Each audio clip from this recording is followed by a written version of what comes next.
एक महत्त्वाचा टॉपिक जो तुम्ही माझ्या खूप जवळचा टॉपिक आहे तो म्हणजे डिस्ट्रॅक्शन. अनफॉर्च्युनेटली आपण एवढे डिस्ट्रॅक्टेड होतो या बिझनेस करताना.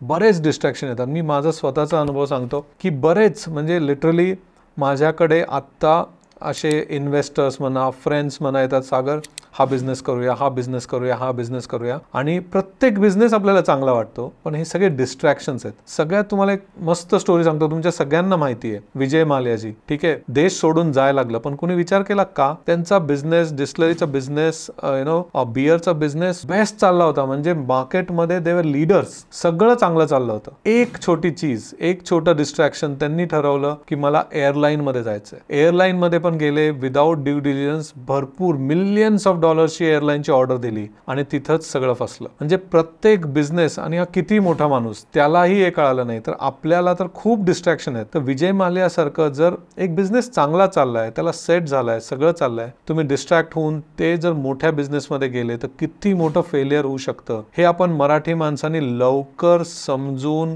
लवकर ह्याच्यातनं शिकून आपण हे इम्प्लिमेंट केलं पाहिजे. हे आपल्या इथे परत दुसरे कोणी विजय माल्या व्हायला नको, आणि त्यासाठी आपण हे लवकर डिस्ट्रॅक्शन म्हणून शिकलं पाहिजे.